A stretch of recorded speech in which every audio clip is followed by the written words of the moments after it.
So please help me welcome President Hemesath.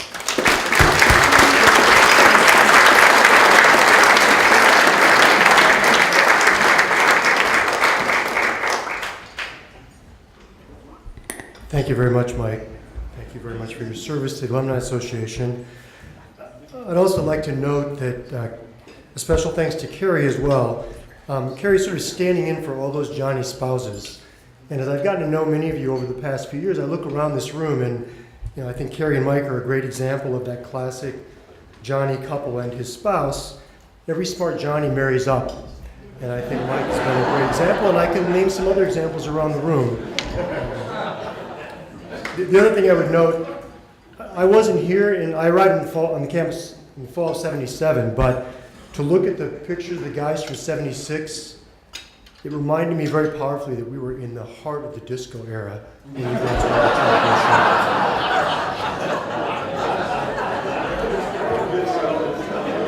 the So, welcome home tonight. Welcome back to St. John's. Some of us have the pleasure of getting a chance to live here on a daily basis, but I hope that for all of you who've come from places near and far, that this feels like your other home, the other place where you really find yourself and maybe found yourself as a young man. And I hope you're back here to refresh and renew and get a chance to reconnect with the many friends you have from this institution, classmates, monks, faculty members, etc. Special thanks to the 1976 team for coming back to celebrate their 40th meeting. It's great to have you back in Collegeville with all of your guests. St. John's continues to be a great university characterized by the Benedictine residential liberal arts education. And we continue to believe in the power of our mission to transform the lives of young men. And we're making significant investments to make our students' experiences even better than they were when we were here at St. John's. I want to start with a few of the projects we're working on currently, some of which you can visit tomorrow, at least see the shell of what's going on, and some of them are actually already completed. But let me start with the most important of the academic projects of our capital campaign, which is Alumni Library and the Learning Commons. Alumni Library, which many of us in this room spent a lot of time socializing and a little bit of time studying in. We're redoing that building. If you get a chance to walk over yesterday, it's not open, but if you can find your way to peek in, you'll see that we've stripped out all of the bookshelves and furnishings on the upper level, and it's wide open, and those two concrete trees of knowledge are really powerful symbols of St. John's and the Breuer architecture, and those are going to be the heart and soul of that center, of that new academic space. And in addition, we're adding a Learning Commons edition, new space for classrooms, new space for technology, and we're opening up the building. This is the thing that I think is most striking. You can't quite see it unless you can get inside, so come back in January when we finish the Alumni renovation. But one of the most striking things to me when I had a chance to go inside that building was the fact that we've taken down some of those concrete walls that Marcel Breuer put up to support that incredible ceiling. And new technology has allowed us to use glass to provide structural support. And that has opened up that space, and you'll be able to look from the inside of Alumni Library across to the Abbey Church. And you'll see that beautiful combination of faith and reason in conversation with each other that Breuer had in mind, that's been at the heart of the Catholic tradition for centuries and centuries. So this is going to be an incredible new space for our students, and I'm very, very excited about it. Our faculty and our staff have been excited about it for the decade that we've been talking about it, and it was finally time to fish or cut bait, and I'm not sure if we're fishing or cutting baiting, but we did one of them, fishing or cutting bait. But we've started that project, and in January it'll be open for students, and the Learning Common Edition, which we've started as well, is going to be open by next fall for students that start in the fall of 2017. The second thing that's going to be, or the other important thing that's going to be in that building in addition to study spaces for students, is going to be a gallery for the St. John's Bible. You know, the St. John's Bible has been this tremendous creative idea that the monks thought of, in their innovative and entrepreneurial spirit back at the beginning, or back in the late 1990s to honor the millennium. The St. John's Bible is now completed. We have the original, of course, here at St. John's, and we're going to build a gallery to house that Bible so that friends from St. John's, but as well as visitors from all over the country and all over the world will get a chance to come and see the original of the St. John's Bible. It'll be a fitting home for the Bible, which was recognized by Pope Francis last June when he honored the artistic director and calligrapher Donald Jackson with a papal knighthood in London. And several of you in this room joined us at that event.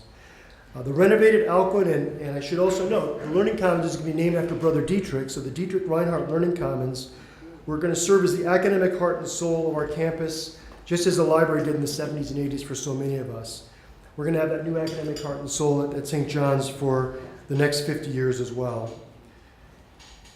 We also recognize that much of the important learning at St. John's, and certainly the men in this room can testify to that, takes place outside the classroom. And to this end, we're investing in athletic facilities that will be arguably the best facilities in Division III.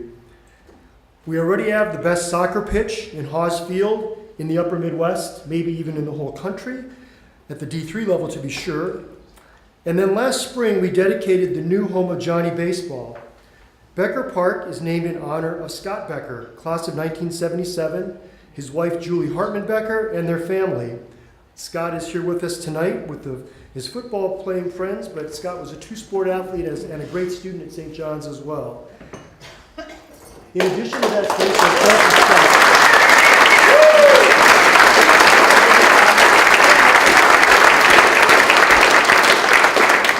and of course, these spaces are open now, so you get a chance to be down there tomorrow. I think one of the events is going to be held down there at Becker Park tomorrow morning. So if you don't get a chance to go down there for an event, wander down sometime during the day this weekend. It's an incredibly beautiful place for baseball. The other nice piece about this park, you can see in front of the park here, is something called Lynch Plaza, which honors Pat Lynch from the class of 1988. This extraordinary venue will bring alumni, friends, and guests together for years to come. I happened to be down there for a soccer game earlier this week, and it was incredible the number of folks that were hanging out in the plaza between the halves at the soccer match, and the families of the soccer team use that for an event, for a dinner, or for a picnic after the event. So it's going to be a great space to bring friends and family of St. John's together in the years ahead. I'm also pleased to announce that next spring at Becker Field we're going to do something very special, or excuse me, at Becker Park. Let me get my nouns correct here. At Becker Park, we're going to honor Coach Jerry Hogan with naming the baseball field at Becker Park Hogan Field to celebrate his 40 years of coaching at St. John's, both as a head baseball coach and also as a defensive coordinator on the football team. So we're going to get a chance to honor Jerry formally next spring, but if you happen to see him this weekend, please congratulate him. Finally, the crown jewel in our athletic complex, though you might debate this on what sports you love most, the crown jewel is going to be the Turf and Dome project. Last spring, we broke ground on Ghilardi Field, the artificial turf field named in honor of John Ghilardi and his family. It wasn't that Freudian. Tell John it's for Peg. The turf is literally being laid. Well, you can see the picture here. It was being laid this week. Sprint Turf, which is the company we're buying the turf from, was here on campus all week. They've laid out the turf. They haven't sewed it all up yet, so don't go on the field and tear it up. But you can go look at it this weekend. You can see it's all laid out there. That'll be finished up in about a week. And then the dome part of the project is going to arrive. The dome is going to arrive on campus, I think, the second week in October. We'll have the dome put up over the course of a week or so. And on November 5th, the last home game of the season, we're going to dedicate Ghilardi Field and the Dome project. So if you're in the neighborhood and you want to come back, if you haven't got an invitation already, consider yourself invited. And Rob Culligan and his team can give you the details about the dedication of that field on November 5th. So with all these incredible facilities, it's almost enough to make you want to go back and start college over. Though there is that class piece you'd still have to sort out, so maybe you should just stick with your degrees as you've got them. But fortunately, we still do have a tremendous number of 18-year-olds that are doing just that. As you heard from Mike earlier, even in a very competitive Minnesota private education market, in a demographic part of the country that's not ideal compared to the Southwest and Southeast, we made our enrollment goals at St. John's. We have over 460 young men here as first-year students, and a total of over 1,700 students first year to fourth year. St. Ben's also made their enrollment goals as well this year, and they have over 1,900 women on campus. So between St. John's and St. Ben's, we have about 3,600 students on our campus, and we've had a tremendously good enrollment year in a year when many of our private college competitors did not do quite as well. There's a bit of randomness to this, so I want to be careful not to count my chickens before they're hatched for future years, but this was a great year for St. John's in terms of enrollment, both in terms of first-year students, but the other thing that's important to note is getting students to come back is important as well. The retention piece is just as important, if not more important, than the enrollment piece. And our retention at St. John's between first and second year was 89%. 89% of the first-year students that arrived last fall are back as sophomores this year. That's our highest retention rate. We do very well with retention compared to our competitors, but that's our highest retention rate in the past 5 years. And that number, just under 90%, puts us very close to the most selective and most elite schools in the whole country. So we're very proud both of our enrollment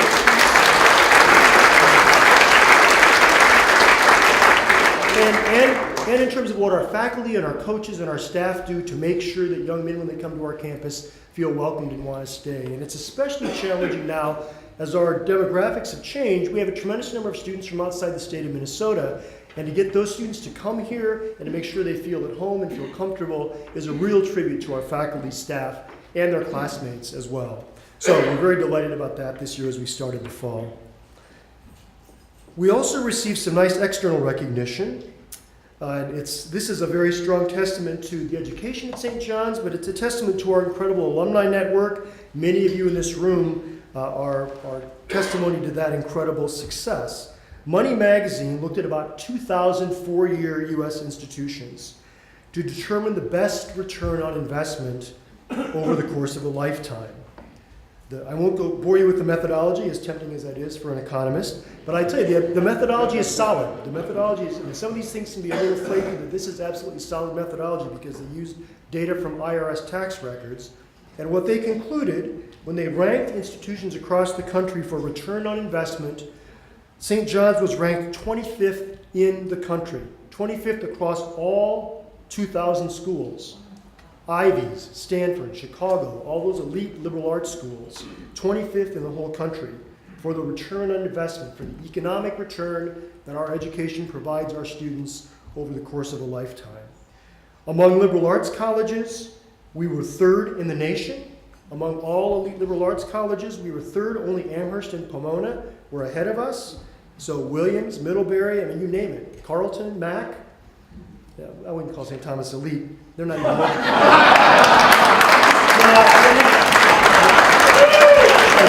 take that back. I know there's some Tommies here.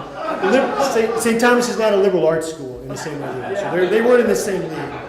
But the other thing I would note, of course, in the state of Minnesota, if you're third in the country, we were number one in the state of Minnesota for all the schools in Minnesota. And there's some pretty great schools in Minnesota. So we're tremendously proud of that. We're proud of the education that we provide here at St. John's. We're also proud about the way in which you all, as alums, go out and use that education.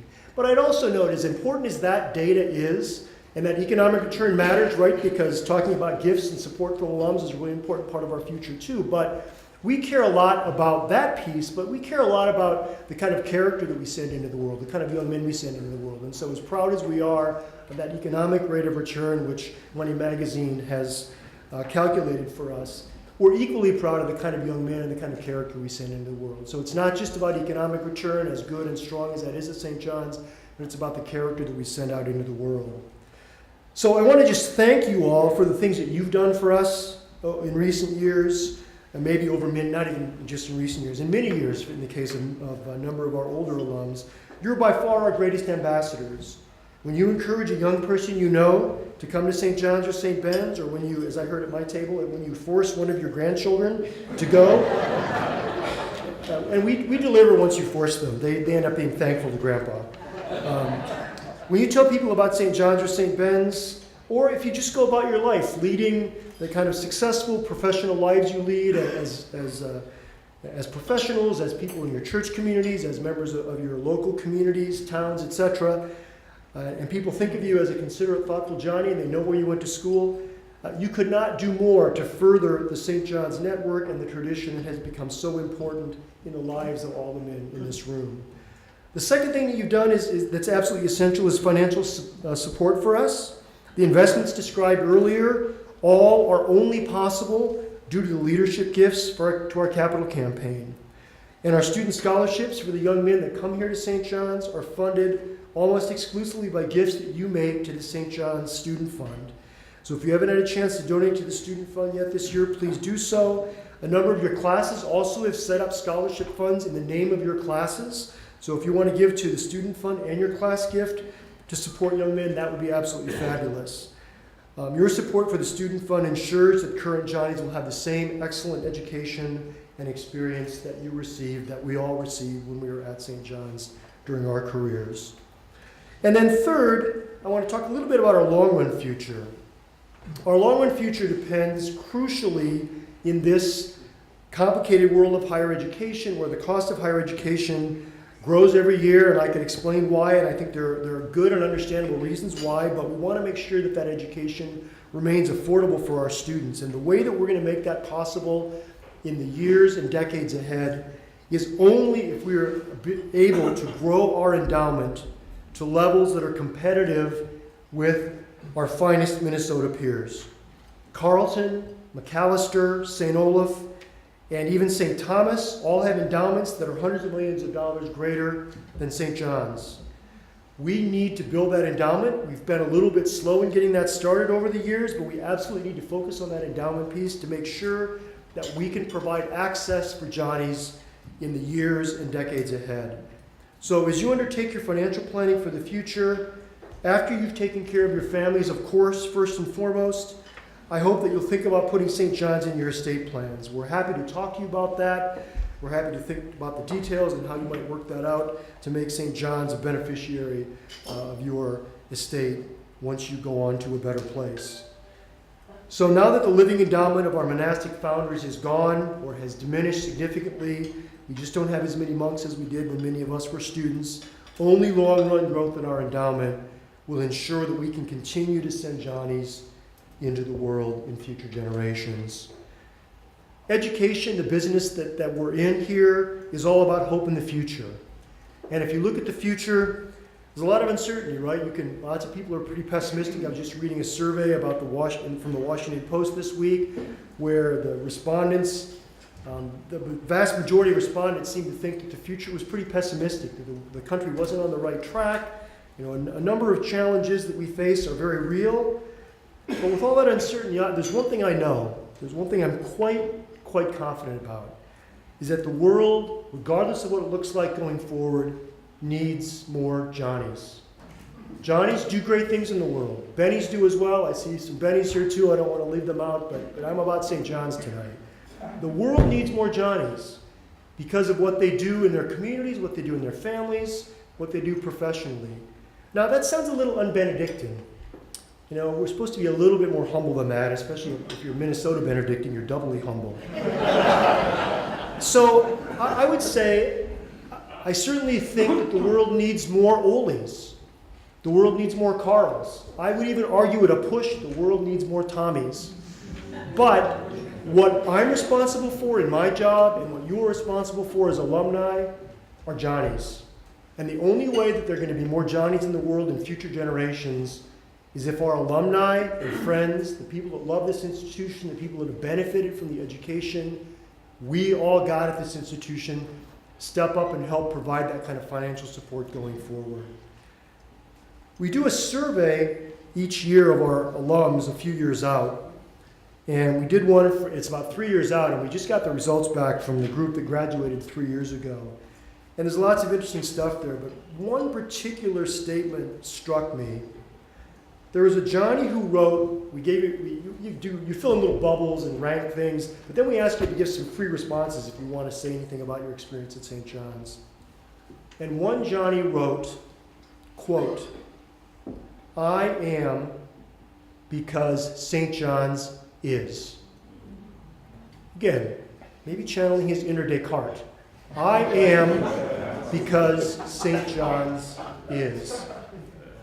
Everyone in this room that has a degree from this institution or spent any time here can say the same thing to a greater or lesser degree. We all are because St. John's is. So I want to close by thanking you for all the things you have done in the past and all the things you will do in the future to make sure that we continue to produce the excellent men of St. John's who are because St. John's is. Thank you.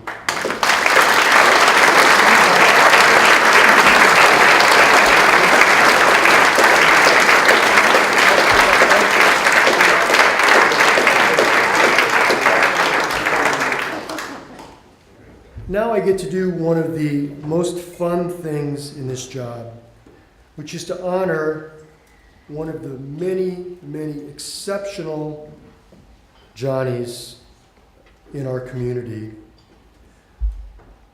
Father Walter Reger was the driving force behind the St. John's Alumni Association in the 40s, 50s, and 60s. Long before we had the technological tools to support the kinds of communications we can do with you all on a daily basis, you can just imagine what a challenge it was for Father Walter to keep in touch with hundreds and hundreds of alumni by written correspondence. Maybe not unlike what Father Don does these days, though he does have a computer too, I think. Father Walter had ties to countless Johnnies and introduced the world to Johnny bread by getting it on grocery shelves across the country. Father Walter's dedication to our university and to our alumni was so fervent that he became commonly known as Mr. St. John's. At homecoming in 1971, just a few months after his death, the St. John's University Alumni Association presented the first Father Walter Reger Distinguished Alumnus Award in honor of his dedication to the university, to Father Walter himself, posthumously. The award recognizes outstanding volunteer service to St. John's by an alumnus. It is the highest honor given by our Alumni Association. And we have a number of past recipients with us tonight. As I looked around my table, virtually everyone at the table was a Walter Reger winner. I would like to invite all past Father Walter Reger Distinguished Alumnus Award winners to please stand and be recognized.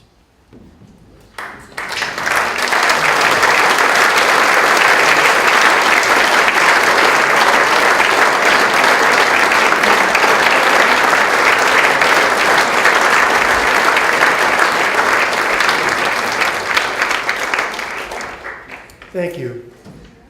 I would now ask Wayne Hergott of the class of 1957 to please join me at the podium while I say a few words, maybe more than a few words, about him.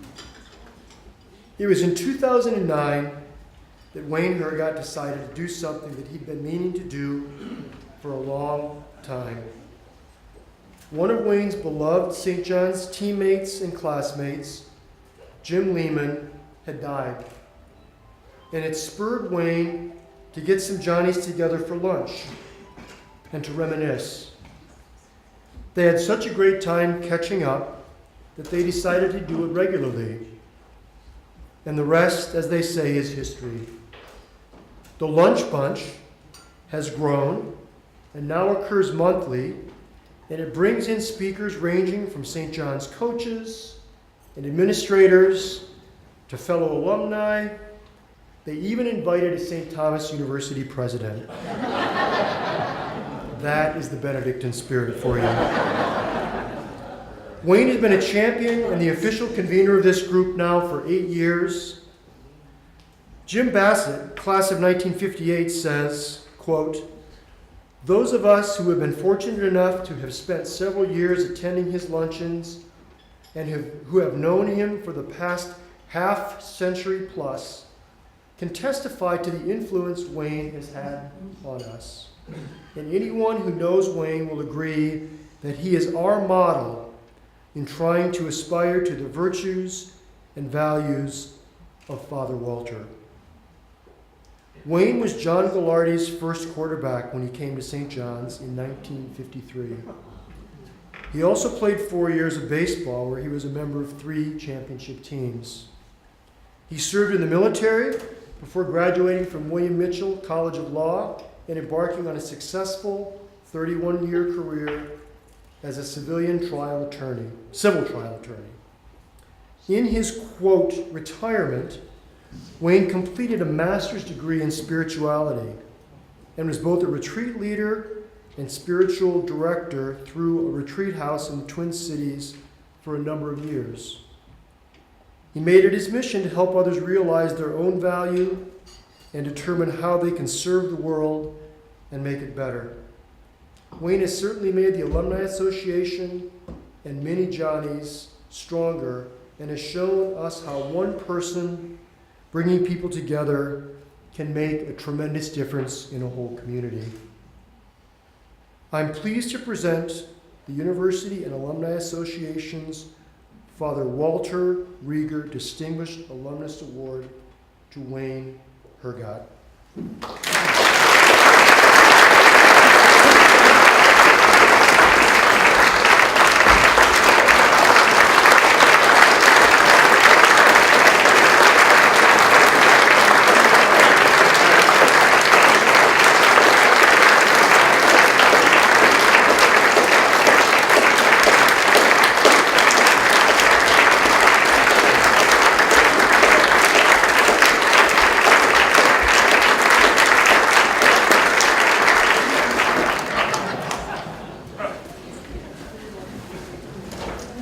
Let me read the citation from the Walter Reger Award before we give Wayne a chance to say a few words.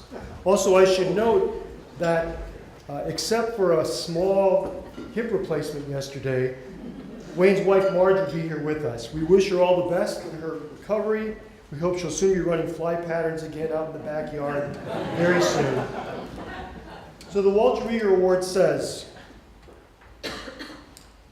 for your passionate grassroots organizing of St. John's alumni for decades, for founding and fostering the Lunch Bunch, an alumni-run gathering that brings Johnnies together for food, fellowship, and camaraderie around alma mater, for your generosity in giving your time, talent, and treasure to St. John's as an athletic booster, benefactor, and event volunteer, for representing St. John's in the greater world as a highly respected civil trial attorney, for your commitment to helping people see God at work in their lives by living out your call as a retreat leader and spiritual director, for emulating the Benedictine ideals as embodied in Father Walter Reger's life of dedication, service, and concern. With gratitude and admiration, we, the alumni of St. John's University, present to you, Wayne Hergott, class of 1957, the Father Walter Reger Distinguished Alumnus Award on this date, September 16, 2016.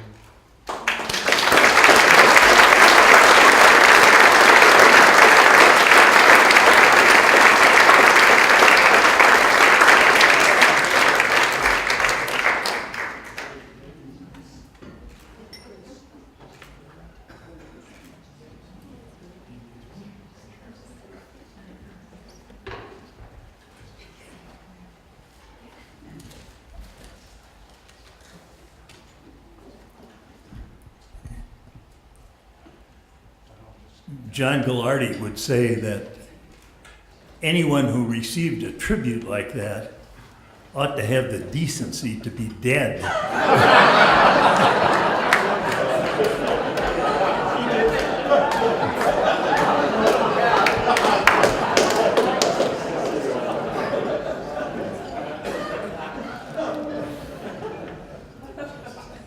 I'm very honored and humbled to receive the Walter Reger Award.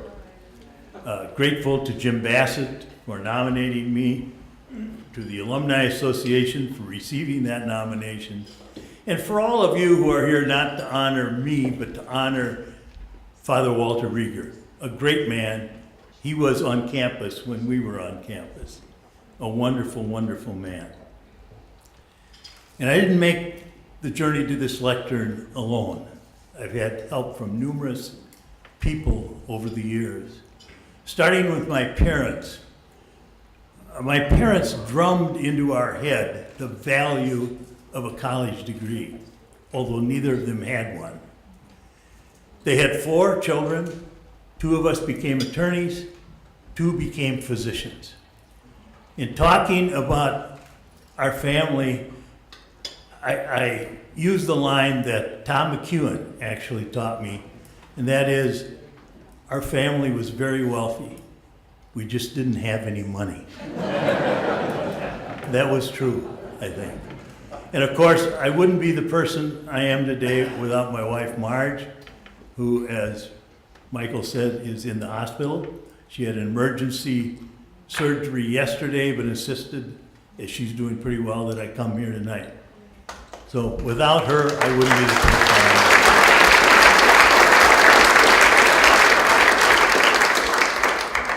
am. I'm also very grateful to my 3 children, Ann, Sarah, and John, who are over there, their spouses, our grandchildren, niece, sister-in-laws, the whole family that have supported me not only tonight, but over many, many years. I'm very grateful to them and all the friends I have out here who are also offered that support. I fell in love with St. John's the moment I came on campus. I learned there really is a Johnny spirit, and it's contagious, and I caught it quickly. I still have it, as I know many of you have it. I think it's an electrifying energy that binds us together. It's one of the gifts that St. John's has given us. And a part of that gift was the opportunity we had to form friendships. I have a friend who went to that school on Summit Avenue that has been mentioned a couple times in my era. And he said, you know, many of us who went there then lived and grew up in St. Paul or Minneapolis or the suburbs. So we stayed home and we drove to class, went to class, came home. He said, we never got the opportunity that you guys did. You went to class, you went back to the dorm, and you hung out together, and you got to form those valuable relationships that still exist today.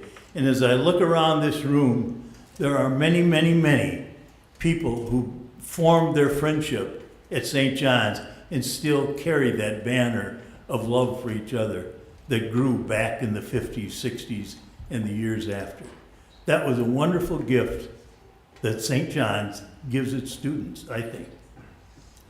Also, another gift that I particularly enjoyed and appreciated was the opportunity to view monks working close with us and praying close with us. I can remember being inspired by these very talented men who could have gone into the business world and made a big splash and chose instead to join a monastery and do their motto, seek God. They taught us an awful lot, and they showed us particularly, I think, the opportunity we have to blend both spirituality and work and make a positive life out of both of them. They're not a perfect group, but they are a wonderful bunch of models for how we are to live in this world. Another gift to me at St. John's was Stephen Humphrey, English prof. I took every class Stephen Humphrey offered in the 4 years he was here. I didn't take any class twice, took all the different classes. He was inspirational. I read something the other day where Father Emmerich said he was the most popular teacher in the history of St. John's. He was, he loved reading, he loved literature, he loved poetry, and he taught his students to love reading, literature, and poetry. That is a gift I still carry with me. Another gift we had from St. John's, I think, is the values that we were taught. The values that we were taught at St. John's were instrumental to me in every role I ever had in life. particularly the Benedictine values of worship, work, and hospitality. They made me a better trial attorney. They made me a better spiritual director, better husband, father, grandfather, and friend. Those values were just something that we will carry with us all our life, I believe.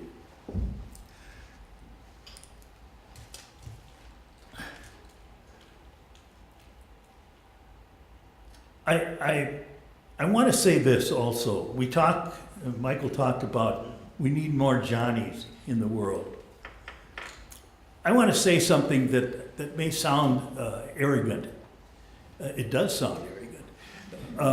And that is that I think because I was an attorney and a spiritual director, there are people walking the streets of this state today whose lives are better because of what I did. Now, why do I say that? I say it to prime you to say it about yourself. I think everybody can say that about themselves. There are people in this world today whose lives are better because of you and what you do. And I think we need to acknowledge that. It's very important that we acknowledge that. And it's very important that we continue to make the world a better place. That's what St. John's teaches. That's why Money Magazine rates it the third best liberal arts college in the United States. I'm proud to be a Johnny. I will always be proud to be a Johnny. I thank you for this award and urge you to get out there and do good things for St. John's. Thank you.